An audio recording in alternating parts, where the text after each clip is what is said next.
생산과 소비를 시작하겠습니다. 저번 시간에 평균 순소득률과 일반적 기대 순소득률에 대해서 설명을 했죠. 일반적 기대 순소득률은 투입되는 자본의 양을 유지되게 하는 순소득률이다. 그러한 것은 산업별로 형성되어 있을 수도 있고 국가별로 형성되어 있을 수도 있다. 그 얘기를 했어요. 유지되게 하는 것보다 더 크면 어떻게 되나요? 평균 순소득률이 자본이 팽창하겠죠. 투입되는 자본의 양이 많아지면서 작아지면 그 반대겠죠. 수축하겠죠. 이와 같은 견해가 있냐 없냐 뭐 이거를 쓰니까 뭐 다 확인할 수는 없죠. 그래서 AI에 물어봤겠죠. 비슷한 용어들은 여러 군데에서 발견되는데 이와 같은 견해는 없다. AI가 그렇게 얘기했죠. 그러니까 창안한 견해이다. 물론 2020년에도 남겨놓은 글이 있어요. 이와 같은 견해를 2020년이 아니라 2017년에 처음으로 남겨놨죠. 2018년에 처음 남겨놓은 걸로 기억을 해요. 그러다가 한번 다듬어서 사회를 이루는 섭리법에 남겼고 또 이제 생산과 소비에 남긴 거죠. 좀 더 자세히 분석을 해보는 거죠. 최근에는 이제 AI도 나와서 확인하기도 쉬워졌잖아요. 좀 더 자세히 적을 수가 있는 거죠. 한 10개국을 한번 골라봤죠. 근데 좀 분석하기 어렵잖아요. 일반적 기대 순소득률 한 3년간인데 2023년에서 2025년까지 미국에서 6에서 8% 이렇게 나와 있잖아요. 평균 순소득률은 7% 중간에 걸쳐 있고 그래서 그냥 평균을 내보기로 했어요. 평균을 내면 이렇게 되겠죠. 일반적 기대 순소득률은 미국 7%. 그러니까 투입되는 자본의 양이 유지되는 순소득률이 평균 순소득률이 7%라는 말이죠. 근데 한 3년간 미국은 한 7% 정도였다. 평균 순소득률이. 그러면 어떻게 됐을까요? 유지가 됐겠죠. 쭉 보면 유지는 미국하고 프랑스밖에 없죠. 대부분 다 수축이죠. 전 세계적으로 최근 3년간 경제 사정이 대부분 나라들이 안 좋았다는 말이죠. 사람들이 살기 어려웠다. 그 사람들은 그래도 미국은 좋았다 이렇게 얘기하는데 그렇게 뭐 경제가 좋으면 정권이 왜 바뀌어요? 그렇지 않았다는 거예요. 미국이 선방한 건 사실이지만 팽창하는 게 아니라 유지되는 정도였다. 그렇게 보면 되는 거예요. 다른 견해는 뭐 잘 모르겠고 하여튼 이 글을 쓰니까 창안한 일반적 기대 순소득률과 평균 순소득률을 가지고서 따져보면 미국도 유지되는 정도였지 좋을 거 없었다. 그렇게 이해하고 있는 거죠. 일본은 어땠는가? 평균을 내면 3.75다. 평균 순소득률은 3.5%다. 그래요. 아주 큰 차이는 아니지만 역시 뭐 투자가 활발히 일어날 수 있는 건 아니다. 유지조차 되기 쉽지 않다. 미미한 차이라 하더라도 중국은 어떤가요? 눈에 띄게 수축하고 있죠. 일반적 기대 순소득률이 6%인데 평균 순소득률은 약 5.5%잖아요. 일본하고 비교하면 확 비교가 되죠. 중국은 확실히 수축하고 있었다. 사회 혼란이 오고 사회 혼란이 오면 정치적으로도 혼란이 오잖아요. 중국도 좀 혼란이 오고 있다는 말이 있잖아요. 독일은 어떻냐? 역시 수축이더라. 마이너스 0.25더라. 일반적 기대 수준 소득률 유지되는 평균 수준 소득률은 4.75인데 실제로 형성되어 있는 평균 수준 소득률은 4.5%더라. 수축 국면이다. 영국도 마찬가지더라. 다 0.25죠. 프랑스는 그나마 유지되는 수준이더라. 브라질 어떤가요?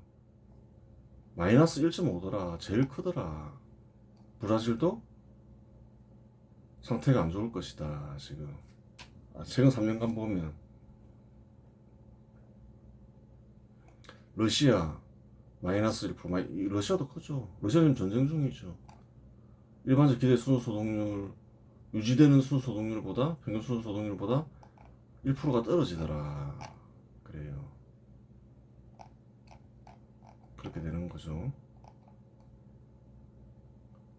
캐나다는 어떤가? 마이너스 0.25 정도더라. 수축 국면이더라.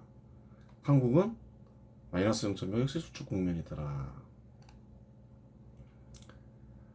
이쪽 주요 수기국을 봤잖아요. 전 세계적으로 어땠나요? 한 2023년부터 2025년까지 경제적 사정이 안 좋았다는 얘기죠. 선방한 게 겨우 유지더라. 뭐 주요 수기국만 봐서 그렇게 하다마나요?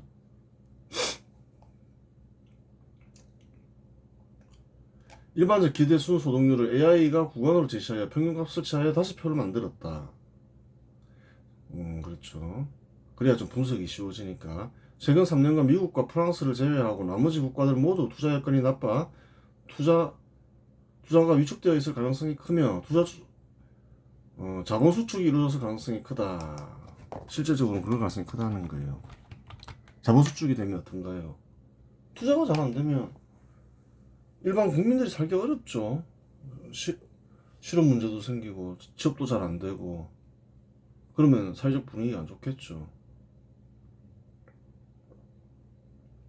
최근 3년간 그랬다는 거예요. 특히 중국, 브라질, 러시아 세 개 국가는 다른 나라들에 비해 투자 여건이 크게 나빠져 수축 정도가 더 큼을 확인할 수 있다. 중국, 브라질, 러시아 다른 나라에 비해서 투자 여건이 나쁘죠. 마이너스 0.5, 브라질 마이너스 1.5, 러시아 마이너스 1. 그리고 다른 견해에 입각하면 어떻게 나올지 모르겠지만 이거를 쓴 이 견해에 입각하면 3년간 안 좋았다 이렇게 나오는 거예요. 전 세계적으로. 시계국 보면 뭐 전 세계적으로 이렇게 볼 수도 있겠죠. 다 살핀 건 아니니까. 그래도 뭐 10개 정도면 그래요. 어렵구나 이렇게 생각 드는 거예요. 그래요. 금방 나오잖아요 결과가. 딱 입력하고 한번 이대로 한번 구해봐 하면 다 구하겠죠. 요즘엔 시대가 좋아져서 금방금방 구하잖아요. 이런 자료 만들려고 하려면 개인적으로 하려면 얼마나 힘들어요. 이 표 하나 만드는데도 굉장한 시간이 걸릴 수 있잖아요. 일주일, 2주일 뭐 걸릴 수 있는 거예요. 며칠 걸릴 수 있는 거예요. 빨라도. 근데 3초 만에 탁 나오잖아요. 그래요. 경제적 상황이 나쁘다 보니 정부 여당의 지지율이 크게 떨어지거나 정권이 교체되었음을 확인할 수 있다. 투자가 잘 안 되면 분명히 한국에서 민심이라 하죠. 혹은 여론이라고도 하죠. 안 좋을 것이다. 사람들이 살기 어려우면 어디를 원망하나요? 보통 정부를 원망하잖아요. 충분히 발전한 곳에서는 또 민주정치가 도입돼서 선거를 치르죠. 그럼 또 누구를 원망할까요? 정부를 원망하고 여당을 원망하겠죠. 한번 보자는 거예요.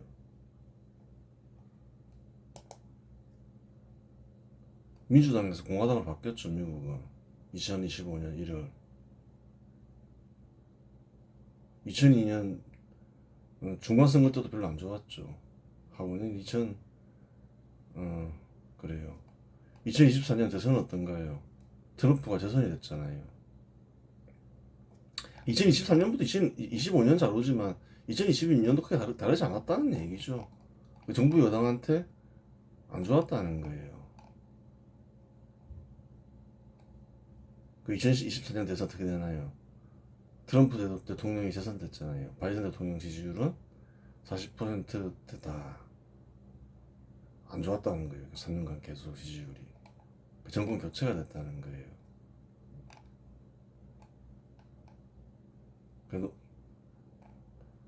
그리고 뭐 이 견해가 널리 세계적으로 유포된 건 아니니까 딱 적용해봤으면 안 좋구나 바로 알고 다른 정책을 썼을 건데 그렇죠.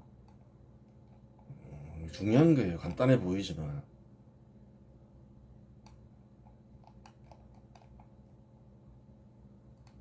영국도 어떤가요? 수축 국면에 있었죠. 마이너스 0.25. 보수당에서 노동당으로 바뀌었잖아요. 또 그 사이에 3명의 총리가 교체되고 계속 혼란이 이어져 왔다는 거예요. 3년 사이에 보수당 251석 상실 폭망했죠. 그래요. 겨우 0.25% 정도만 떨어졌을 뿐인데 14년 만에 정권 교체, 14년 만에 정권 교체도 발생했다는 거예요.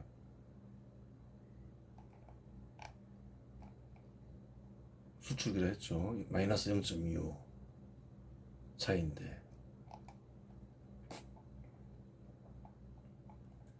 프랑스는 어떤가요? 그래도 유지는 했죠. 프랑스 마크롱 연합 유지했다. 하지만 과반 상실했다. 그러면서 구구가 부상했다. 이런 게 나오죠. 그래, 정권 잃지 않았지만 계속 여소야대다. 이렇게 되는 거죠. 마크로 지지율? 마크롱 지지율도 30%대다. 마크로 정부도 인기가 하나도 없다는 거예요. 독일 SPD 연정 유지.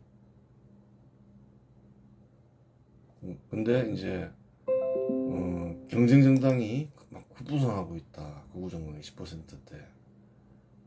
독일도 여전히 수축 상태인 거죠. 마이너스 0.25인 거죠. 그 평균 순소득률이 일반적 기대 순소득률보다 낮으면 이런 일들이 벌어진다는 거예요. 중국 공산당 유지. 중국은 괜찮지 않았느냐. 독재하고 있으니까 일당 독재 유지. 경제 둔화로 분만 증가하고 있다. 마이너스 0.5라 했죠.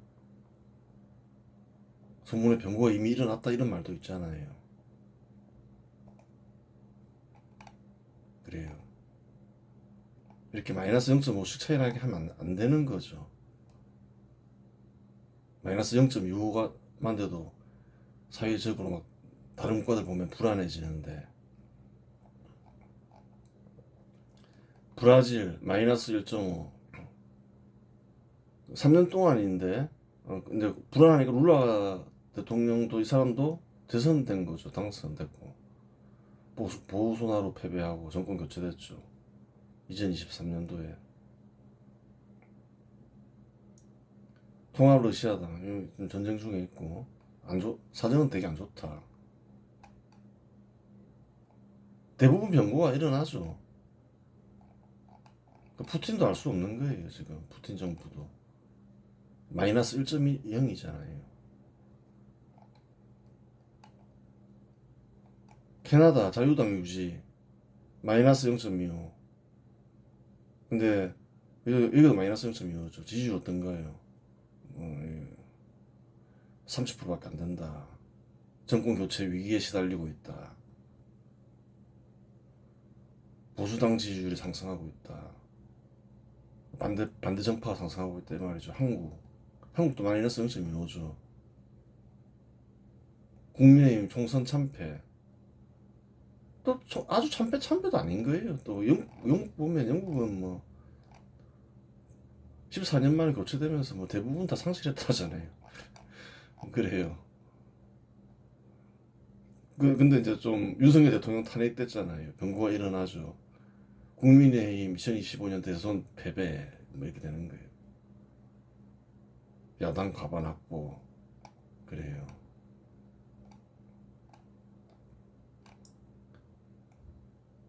아주 정확하잖아요.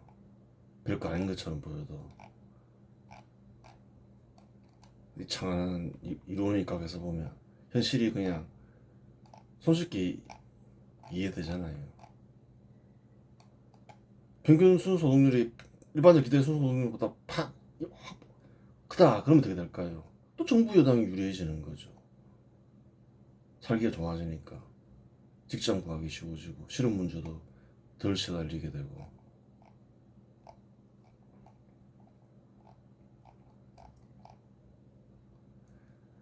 그러면 1960년 이후 한국의 투자 여건이 어떻게 변했는지 살펴보자. 다 살펴보기는 어려우니까 한번 보자는 거예요.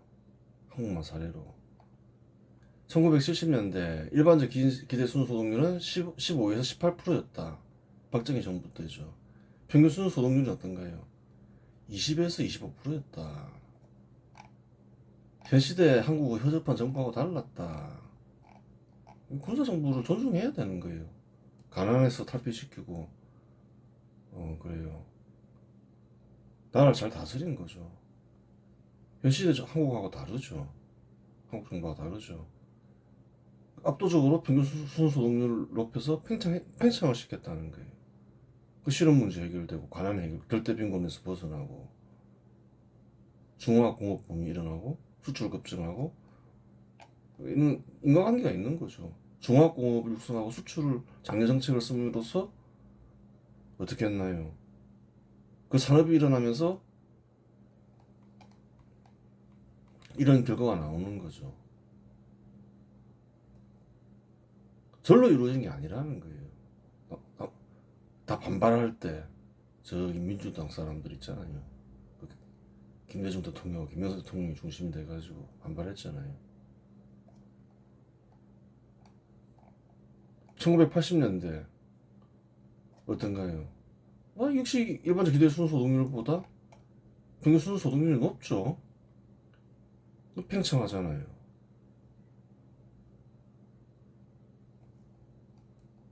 이제 무역이 이제 완전히 흑자로 돌아서고 건설 부동산 내수도 좋아졌단 말이죠. 그래요.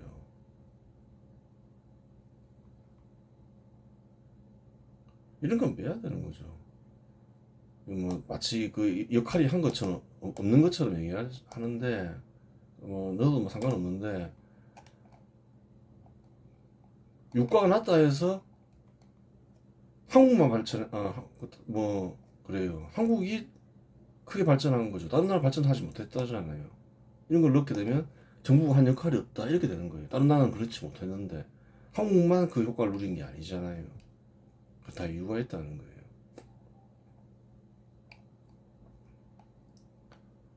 과소평가하기 위한 어떤 그런 말을 넣어 놓은 거죠. 그래요. 이렇게 보면 되는 거예요. 그 상황에 따라서 뭐 경제 규모도 달라지고 뭐 이러니까 이제 이런 일반적 기대 수준 소득률과 평균 수준 소득률이 변동하겠죠. 그런데 그 중요한 게 있다는 거예요. 그런 사정을 뭐다 인정한다 치더라도 평균 수준 소득률이 일반적 기대 수준 소득률보다 높게 하면 나라를 잘 다스리는 거죠. 낮을 수는 있다는 거예요. 그 사정에 따라서 7%일 수도 있고 6%일 수도 있고 5%일 수도 있겠죠. 근데 중요한 건 뭐라 했나요? 평균 순소득률이 일반적 기대 순소득률보다 높냐 높지 않냐. 높으면 격차가 크면 클수록 정치를 잘하는 거죠. 나라를 다스리는 일을 잘한다는 거예요. 권력 투쟁은 권력에 관심 있는 사람들이나 그 관심이지 국민들 입장에서는 뭐가 중요한가요? 평균 순소득률이 일반적 기대 순소득률보다 높게 나오게 하는 게 중요한 일이다.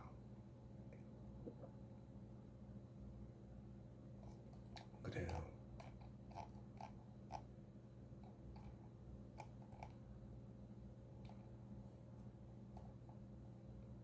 그러니까 1990년대 어떤가요? 10에서 12%, 8에서 10%로 수축하죠. 평균 순소득률이. 제법 큰 격차죠. 어떤 일이 벌어지나요? 97년에 외환위기가 터지면서 그래요. 엉망진창이 됐잖아요. 팽창에서 수축을 확 줄어, 그러니까 평균 순소득률이 높았는데 확 떨어져 버리니까 엉망진창이 돼 버리잖아요. 그때 심각했잖아요. 외환위기 터지면서. 2000년대 팽창이죠.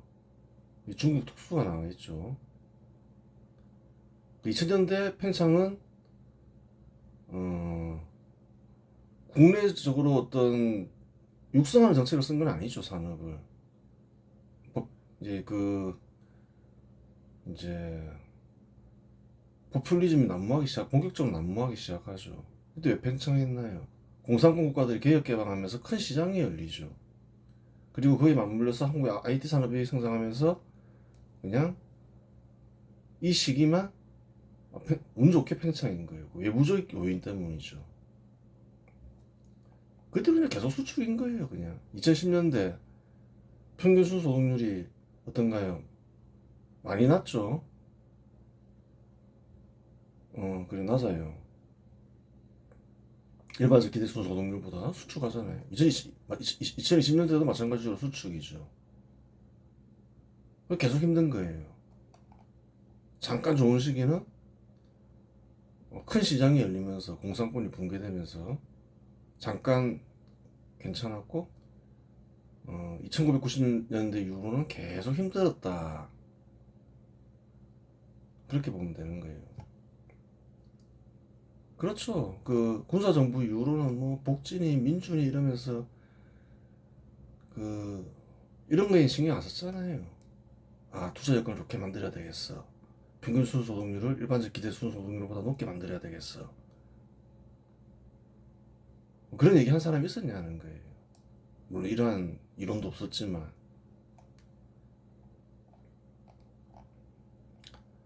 그래요. 1970년대 이후 평균 순소득률이 일반적 기대 순소득률보다 큼에 따라 투자가 활발히 일어나며 국가 자본이 팽창함을 알 수 있다. 그래요. 근데 사람들이 자세히 보면 이런 일도 있다는 거예요. 1979년 이란 혁명과 1980년 이란 이라크 전쟁으로 국제 유가가 급등하는데 그런 일이 있었다는 거예요. 이때 일시적으로 평균 순소득률은 10에서 15%로 하락하여 일반적 기대 순소득률을 크게 하회한다. 딱 1년 동안 하회했다는 거예요. 그랬더니 어떤 일이 벌어지냐. 그로 인해 전국이 불안해지고 여러 곳에서 폭동이 일어나는 가운데 1979년 10월 11호 사태가 발발하며 박정희 정부는 막을 내린다. 박정희 대통령의 잘못도 아닌데 유가가 하락하면서 평균 순소득률이 갑자기 급락하면서 투자가 안 된다는 건 뭔가요? 사람들이 살기 어려워진다는 거죠. 폭동이 일어나는 거예요. 그러면서 박정희 정부가 막을 내리죠. 1990년대 접어들어 평균 순소득률이 일반적 기대 순소득률보다 자금에 따라 투자가 위축되며 외환위기와 더불어 국가 자본이 수축함을 알 수 있다. 안 좋은 일이 생겼던 거죠. 2000년에서 2010년 사이에 다시 평균 순소득률이 일반적 기대 순소득률보다 큼에 따라 투자가 활발히 일어나며 IT 산업이 성장을 할 수 있다. 1990년 이후 공산주의 국가들이 붕괴하거나 공산주의 정책을 포기함으로써 세계적으로 큰 시장이 열린다. 예를 들어 2000년 중국의 명목 GDP가 약 1조 달러였으면 2010년에 6조 달러로 증가했다. 5배 가까이 증가한 거죠. 10년 동안 GDP가 약 5배 성장했음을 확인할 수 있다. 그러면서 한국도 중국과 그래요. 시장 규모가 커진 거죠. 한국이 상대할 수 있는 거. 한국도 그 이점을 많이 봤죠. 그 효과 때문에 일시적으로 순간적으로 이제 평균 순소득률 일반적 기대 순소득률을 초과했다. 다른 게 없다 이 말이죠. 1990년대 이후 세계 시장이 크게 부흥하며 자본이 팽창한 경우가 있을 뿐이며 1990년대 이후 한국 정부는 투자의 여건 개선을 위해 제도적으로 한 일이 아무것도 없다는 말이다. 이 시기는 어떤가요? 전 세계적으로 대부분 나라들이 큰 호황을 누렸죠. 한국만 한국 정부만 호황을 누린 게 아니라는 거예요. 호황을 누린 순서도 보면 한국 정부가 많이 떨어지죠. 그때. 그 전에는 굉장히 앞섰는데. 그래요. 그 말은 한 게 없다. 이때도. 2010년 이후에는 평균 순소득률이 일반적 기대 순소득률보다 자금에 따라 투자가 위축되며 청년 실업률이나 자살률 등이 크게 상승하며 사회적 혼란이 지속되고 있다. 그러니까 보라는 거예요. 청년 실업률 증가하고 뭐 이런 게 왜 일어나냐 하는 거예요. 평균 순소득률이 일반적 기대 순소득률보다 낮기 때문이라는 거예요. 투자 여건이 안 좋다는 거예요. 수축 국면이 계속 접어들어 있다는 거예요. 근데 잘 해결이 안 되는 거죠. 이미 계속 군사 정부하고 다르잖아요. 어떻게든 평균 수득률을 높여서 자본을 팽창시키겠다, 사업체를 육성하겠다 이런 게 아니잖아요. 포퓰리즘이 널리 유포돼 버렸죠. 군사 적군은 완전히 악당으로 만들면서 포퓰리즘이 선이다 뭐 이런 식으로 나가면서 그러니까 계속 어려워지는 거예요. 국정 기조를 바꿔야 되는 거죠. 아 이제 그런 거 안 돼. 그런 거를 국민들이 깨달아야 되는 거예요. 그 나라를 다스리는 것과 권력 투쟁을 혼동하면 안 된다는 거예요. 어느 게 중요한가요? 나라를 다스리는 일이 중요하죠. 평균 순소득률을 일반적 기대 순소득률보다 높이는 건 나라를 다스리는 걸 잘하는 걸 잘한다 이 말이죠.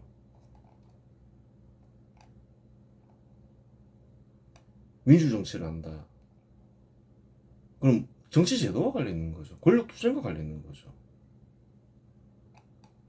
그래요.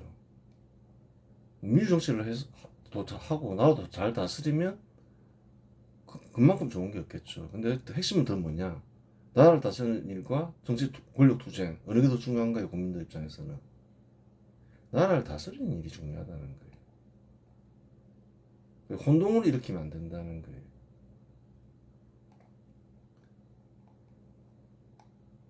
그 혼동을 일으키면 나라가 멸망한다는 거예요. 유교 정치가 좋아? 생산성을 강화시켜서 사람들 잘 살게 하는 게 좋아. 유교 정치를 무조건 실현해야지. 조선이 멸망하잖아요. 시대마다 해야 될 일이 있는 거죠. 농업 생산성을 늘리고 농토를 늘리고 그게 중요한가요? 유교 정치를 실현하는 게 중요한가요? 뒤바뀌면 안 된다는 거예요.